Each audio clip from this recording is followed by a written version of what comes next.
Salut les jeunes et tous ceux qui sont encore dans leur tête.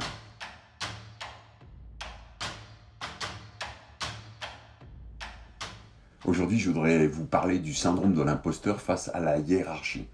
Alors attention, je vous mets en garde, je vous parle de posture d'un subalterne, où vous êtes un subalterne. Je ne vous parle pas d'être en position de VP ou de président ou de directeur général, je vous place dans la posture du subalterne.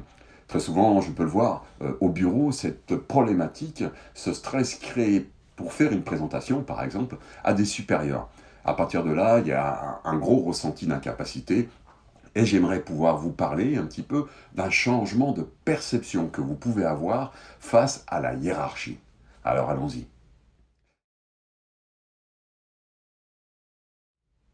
Si l'on représente l'entreprise sur une hiérarchie, je dirais horizontale en 3 dimensions, on peut voir déjà la perception de la pyramide.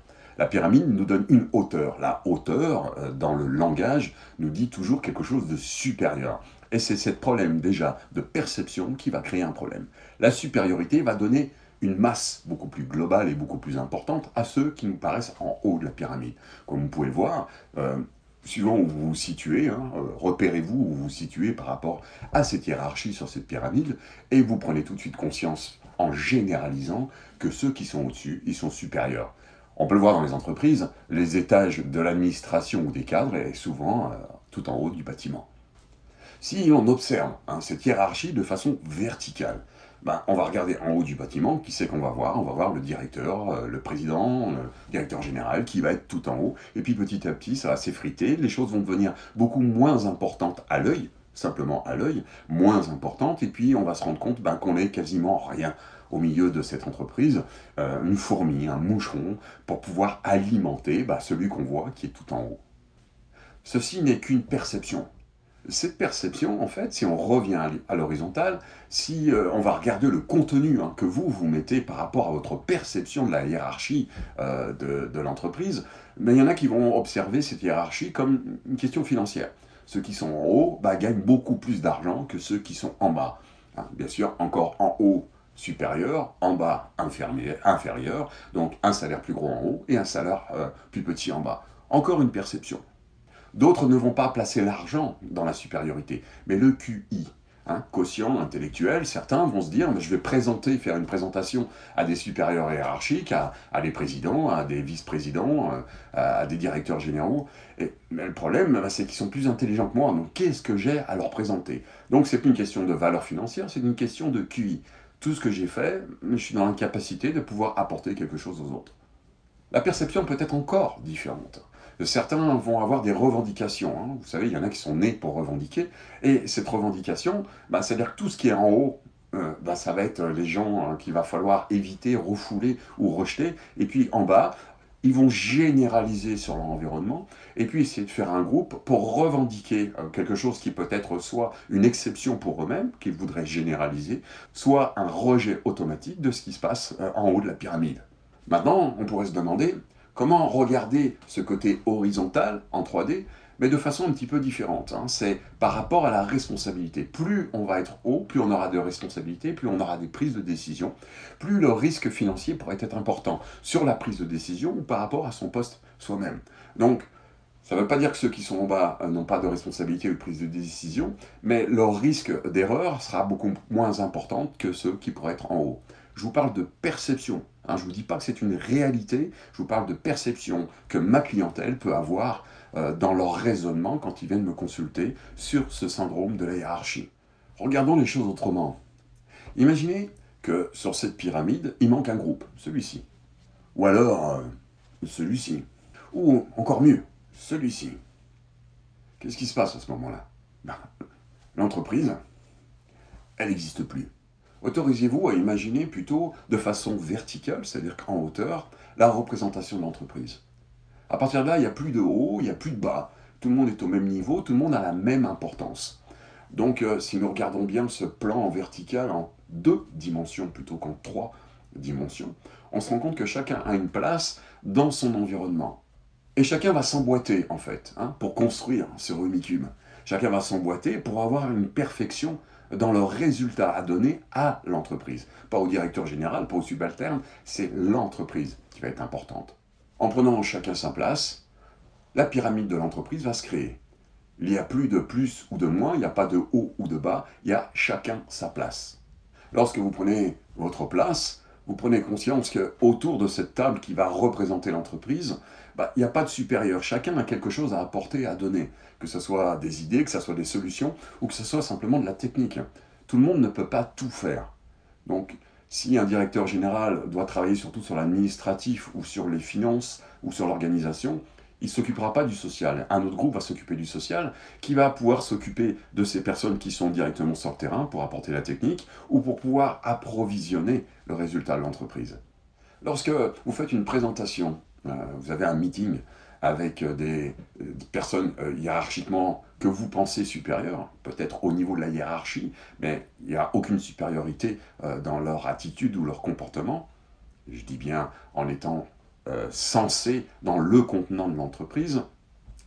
Vous présentez quelque chose que la personne, elle, ne peut pas faire à votre place, ou elle a autre chose à faire, ou ce que vous lui apportez, c'est votre expertise que cette personne n'a pas. Même si vous pensez qu'elle est plus intelligente, elle n'a pas le temps d'être l'experte en tout. Il vaut mieux être expert en quelque chose que moyen en tout. Si vous êtes absent, les autres ne seront pas là déjà, pour pouvoir apprendre ou comprendre ce que vous avez à leur apporter au niveau de la technique et des protocoles à mettre en place. À partir de là, vous n'êtes pas là, il n'y a pas d'apprentissage, il n'y a pas de mise à niveau, il n'y a pas de mise à jour. Le résultat, c'est que l'argent qui va nourrir l'entreprise, que ce soit le directeur général ou les subalternes, n'existe plus.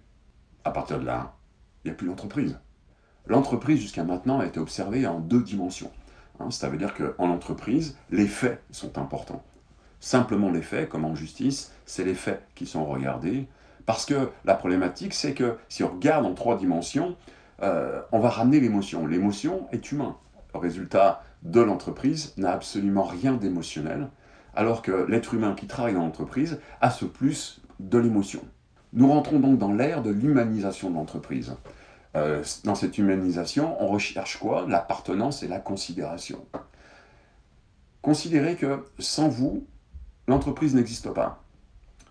Qu'il n'y a pas de supérieur hiérarchique. On a un organigramme qui va nous représenter qui prend quoi comme décision, qui fait quoi, pour que ce puzzle puisse se créer. Si vous devez faire une présentation devant des chefs de projet, directeurs, VP, président, directeur général, mettez les mots que vous voulez, dites-vous qu'ils ont besoin de vous. Et si vous leur demandez de faire une présentation, c'est qu'eux n'en ont pas la capacité et n'ont pas le temps de pouvoir se pencher sur toutes les présentations qui demanderaient de l'expertise. À partir de là, vous n'êtes pas là dans l'idée d'être un subalterne, d'être inférieur financièrement, quotient intellectuel, ce que vous voulez. Vous êtes là pour pouvoir apporter cette pièce, pour aider cette entreprise à grandir. Je me doute que beaucoup vont dire « oui, mais moi ». Oui, mais moi. On rentre encore dans l'exception. L'exception est une question de perception.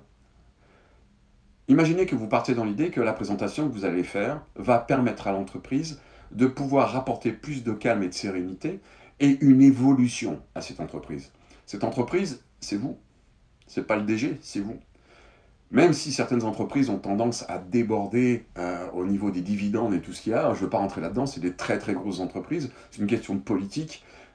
Pour moi, ça peut être des exceptions. Ces exceptions-là ne doivent pas être généralisées sur l'ensemble des entreprises qui font leur possible aujourd'hui pour pouvoir rapporter une humanisation.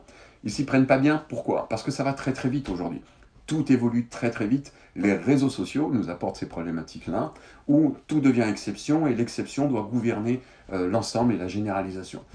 Donc partez dans l'idée que, quel que soit le travail qu'on vous demande, c'est que personne d'autre dans l'entreprise peut le faire. Ça, c'est déjà la première chose. Si le directeur général, le VP, était capable de faire votre travail, qui ferait le sien? Donc, restez bien dans cette idée que tout est un puzzle. L'entreprise est un puzzle qui a besoin de chaque pièce. Ne vous demandez pas si vous êtes capable de le faire. Si vous êtes dans l'entreprise, c'est qu'on a considéré que vous étiez capable de tenir ce poste-là. Autrement, vous n'y seriez pas resté. Pas de nos jours. Donc, vous avez la capacité d'apporter quelque chose. Ce plus que vous allez apporter est un fait. Ce fait doit nourrir vos émotions et vous dire que, en fait, vous êtes à la bonne place, dans l'instant. Je ne dis pas que c'est une place que vous allez garder à vie, mais dans l'instant, vous êtes à la bonne place, qui vont vous permettre de travailler dans cette équipe pour construire cette entreprise qui va apporter ce résultat. Si cette vidéo peut être regardée aussi par des leaders, hein, des chefs d'entreprise, des VP, même des chefs de projet, pour être capable de comprendre que sans l'équipe, il n'y a personne. Que c'est pas parce qu'ils gagnent plus d'argent qu'ils sont plus intelligents. On a des numéros 1 qui ne sont pas capables de faire le travail du numéro 2. Donc chacun sa place, et partez dans l'idée que votre expertise est très importante pour l'entreprise. Retirez le mot VP, directeur général, considérez que la présentation que vous allez faire, vous allez la présenter à des personnes qui ont besoin de vous, qui sont au même niveau que vous, et votre expertise va s'emboîter dans la leur pour pouvoir avoir une belle expansion. J'espère que cette petite vidéo vous a aidé, vous a permis de reprendre confiance en vous, d'avoir de l'estime, hein, cette estime d'expertise que vous avez gagnée tout seul. Personne ne peut vous l'enlever. Et si on vous demande cette présentation, c'est qu'on a besoin de vous. Belle journée à vous et faites confiance à cette partie qui sait.